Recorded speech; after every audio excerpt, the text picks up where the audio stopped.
Hello, everybody. Welcome back to another episode of bELLAS. Yo soy Yadira Elias. And Paloma Cullen. And today we have a special guest. Hi, I'm Vanessa Gutierrez. I'm the founder of Last Girls in Action. Y en un momento vamos a escuchar un poco de lo que es su proyecto, pero primero hay que hablar un poco de lo que ha pasado en estos días. A ver, ¿qué tienes tú, Paloma? Bueno, la historia más triste de este momento es de que la señora Rosa Portos se ha muerto ayer. Sí, falleció ayer y eso es algo muy triste para la comunidad, pero dejó algo muy lindo, ¿verdad? Que es Portos Bakery. And we all love the delicious food from Portos. So thank you, señora Rosa, for that. On other news, did you guys hear about the Hallmark scandal with the commercial that had two women kissing? And so a group of mothers got together and started to boycott online or something like that. What do you guys think about that? I don't know. I feel there's always going to be somebody like talking, but I mean, we're living in new times, Yes. so it's like I don't know. Out of I think it's about time that Hallmark became more inclusive, and I'm all for it. If somebody's going to have a problem with it, then let them deal with it. Deal with it. Yeah. So I mean, that's what we have on news this week. Also, Angela Aguilar does her Bitty Bitty Bum Bum rendition of Selena's song. Have you heard it? I didn't hear it. Was it good? It's so good. I mean, her voice. I need to hear it because I love Angela Aguilar's voice in La Llorona. Oh favorite my one. I God, know. she's so great. I think she's like the next big thing. We don't Definitely. have, right, like stars like that any longer. And she's definitely living up to what her last name is. You know, we have her grandparents, her grandma too, her dad, her, and you know, we're gonna expect a lot of big things from her. So gotta listen to it. Bitty Bitty Bum Bum. It's great, amazing. And what else on news on local community? Okay, Vida. Vida Yes, getting a a third season season. Yay! Oh my God, I love this show. It's filmed in our community. So when I'm watching it, I'm like, oh my God, I've been there. I've been to that taco place. I've been to that building. Whoa. That's exactly how I feel. I love Viva. I love the inclusivity. I love how it targets or highlights the fact that not even though you're family, you don't always get along, or you kind of make up your own family with your community. And I have the same thing like, oh, I know where that street is. I know where that. I drive by there, so it just feels. I feel like it definitely will make you feel connected, right? Definitely connected to our community. And like you said, like those pleitos with familia that are real, right? I'm so tired of watching these shows that are like just superficial. Super scripted. Right? Yes. So definitely big ups to Vida for that. And other news. So Malena, her first album came out last week, and she's a girl from the community. And so if you're driving down Soto, you're going to see the big billboard. Malena just released her album. So great. Cool. I mean, we definitely have to check that out. Now we have the holidays coming up. ¿Qué planes tienen ustedes para estas fechas? No tengo planes. Hay que empezar con eso. I don't know. I've been so busy with just like trying to buy gifts for everybody and get myself together that I have no plans. A ver, ¿y Or tú? New Year's. What's going on with my life? ¿Qué planes? Para Navidad vamos a estar en la casa, y yo para el Año Nuevo me voy para Nueva York. Yeah. Para Nueva York. Is it snowing at this time? I don't know. I should check that. I should pack properly, but Like a couple of days ago. I have a friend that lives out there, so yes. Definitely. Yes. Y bueno, yo como es costumbre, voy a ir a México. Este año voy a ir un poco después de Navidad. Voy a ir para Año Nuevo a visitar familia que viene de México. Esperemos ver a todos reunidos juntos Y y comer. comer mucho. Comer mucho. ¿Qué es tu comida favorita para comer? El pozole de pollo. ¿Pozole verde o rojo? Verde. Los tamales. ¿Y tú? tamales, Salvadorian tamales. Yeah. Ooh, those are good. I know. I need to find it. We're going to hit you up around Christmas time. Right? Those are good. Okay, we definitely have to check those out. We're going to go to a quick commercial break, and when we're back, we're going to hear all about Last Girls in Action.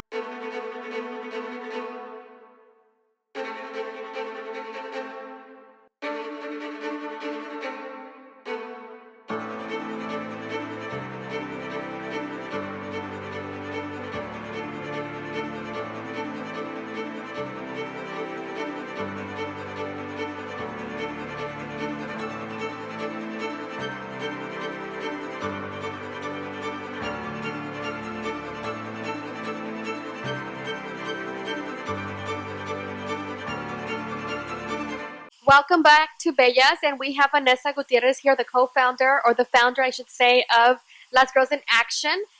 Vanessa, tell us, what is Las Girls in Action about? Las Girls in Action serves as a financial facilitator for Salvadoran women's education. So that's in its simplest form, whether that is here in the United States or in El Salvador. It started with just women in El Salvador, but over the course of the first year, which was this year, we saw that there was still a need for women here. And what we did is we got together with the Boyle Heights running community, and we were the recipients of their 6 year anniversary. And with the money that they raised for us, we founded a book scholarship for a Salvadoran American girl here, and it was awarded to a UCLA student. So that's pretty cool. So how much money did she get? $100. Yeah. Because I don't know if this has happened to you or somebody else, but I know it's happened to me where you have to drop out of a class because the book is too expensive, so you try to pick it up the next semester, and you just kind of start falling behind on your studies over that. So how did? Are expensive. Yes, definitely. How did this idea first spark in your head? Um, I haven't narrowed that story down, but I'm a DACA recipient and I'm a little older now, and so when I got out of school, we didn't have DACA. And there wasn't opportunities for me to go to school. No one was really holding my hand on how to do it. And with it being my reality that any day now the laws could change, I started looking into what life in El Salvador would be like and what is education like in El Salvador. And once you realize that there's a problem and a need, you kind of just can't turn your head away. So I saw that women's education was not where it should be, and I thought I have to do something about it. And so I started talking to people, and a lot of people were like, "Yeah, I'm on board." And we just formed Las Girls in Action, and now we reshaped our board, and we're ready for 2020.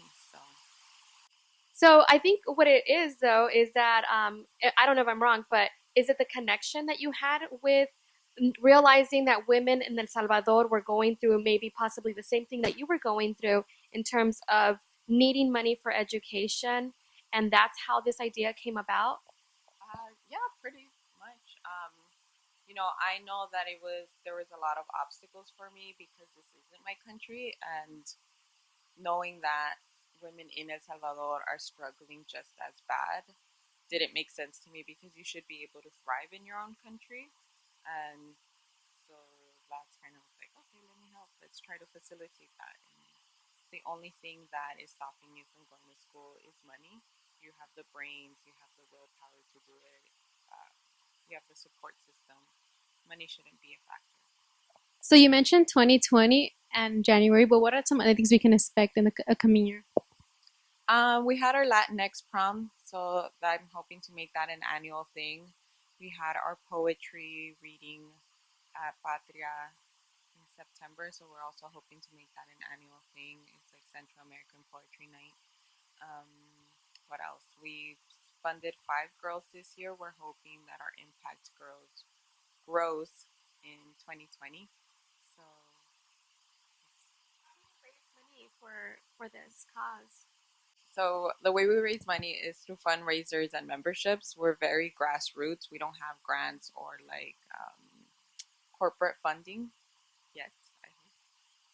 Say, through membership, is that a membership in Last Girls in Action or okay? So on our website, there are different levels of membership. So it starts at $15 a month, and with $15 a month, you can sponsor someone's transportation or school supplies. There's lab fees and extra add-ons that they need.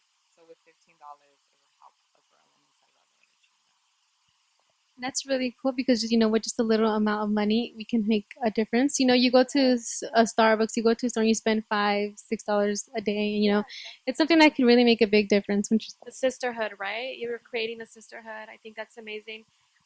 What about the ability to communicate with the person that you're sponsoring in El Salvador? Is that a possibility? Has that happened? Yeah. So earlier this fall in October, we took a trip to El Salvador, and we met with the recipients, and we had the opportunity to have a one-on-one. with all of them and like learn their stories and see what their struggles are.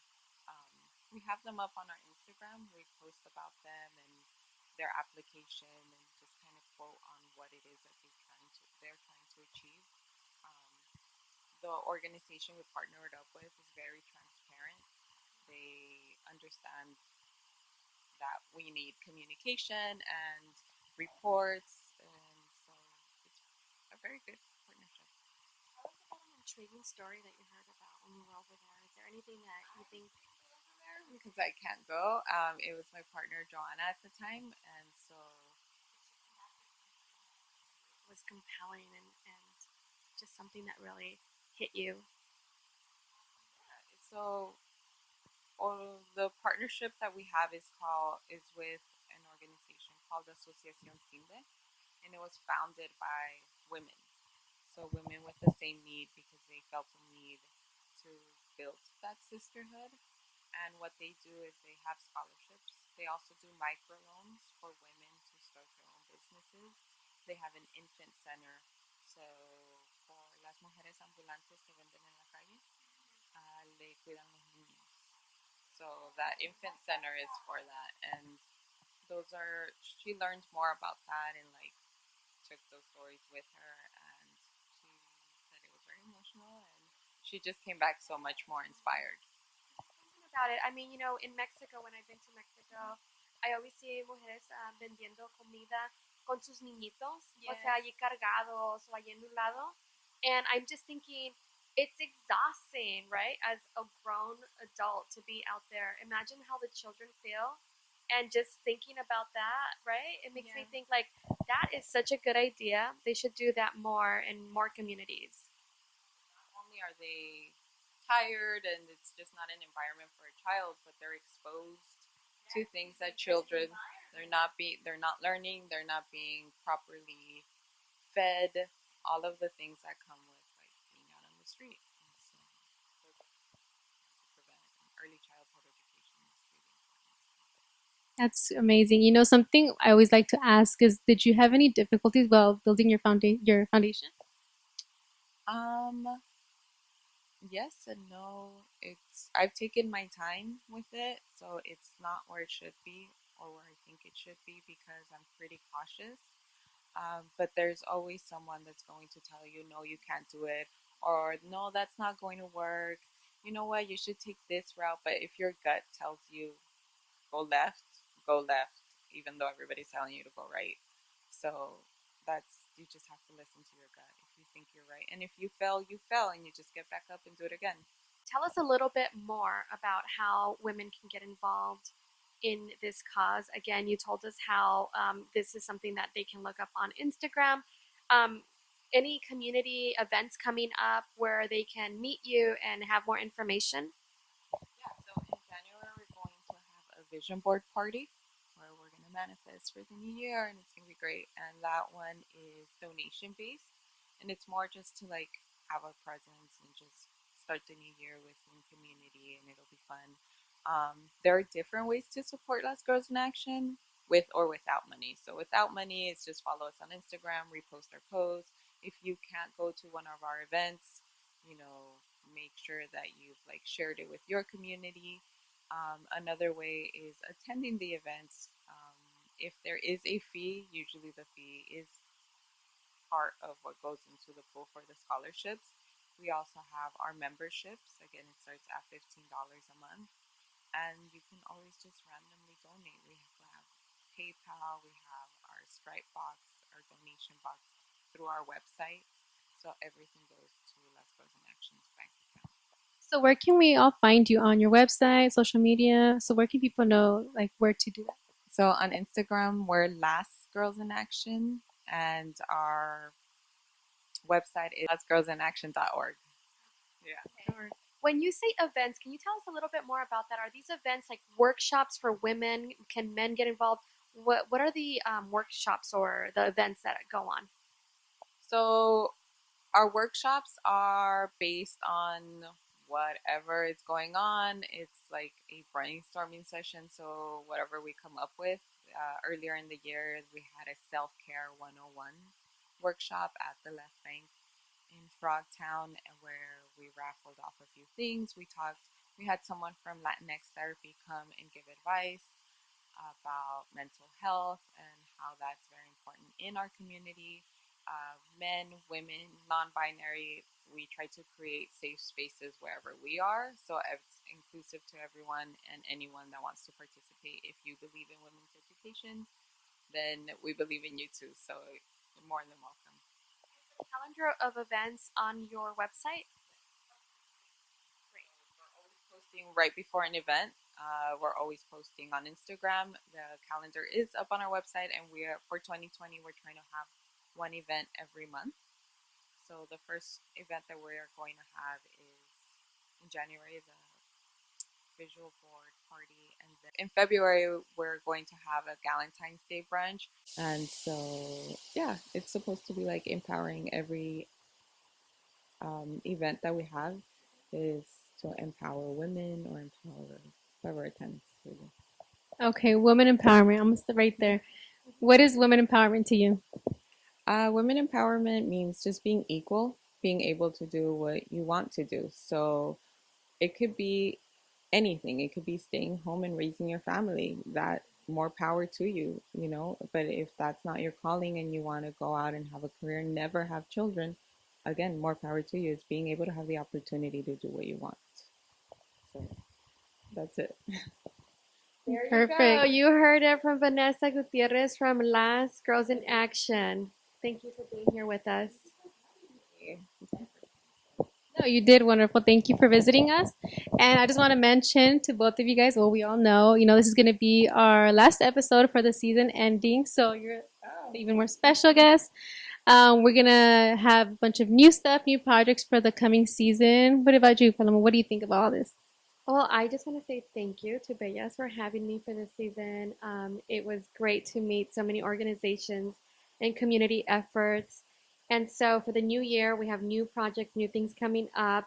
And I don't know if it's too soon to say, but I will be doing my own show on Nopal Azul. And I'm so grateful to Molis for offering that to me. And so we will see what we bring into new podcasts, new shows, new things coming up. I'm excited. Perfect. We are excited. I just want to take a special moment to thank all of our guests. I think being surrounded by amazing, inspiring people is the best thing in the world. And thank you again for coming and visiting us. Okay, thank you guys for watching episode number 11. Happy holidays. I'm Yadira Elias. Paloma Collins. Vanessa Gutierrez. Thanks for watching.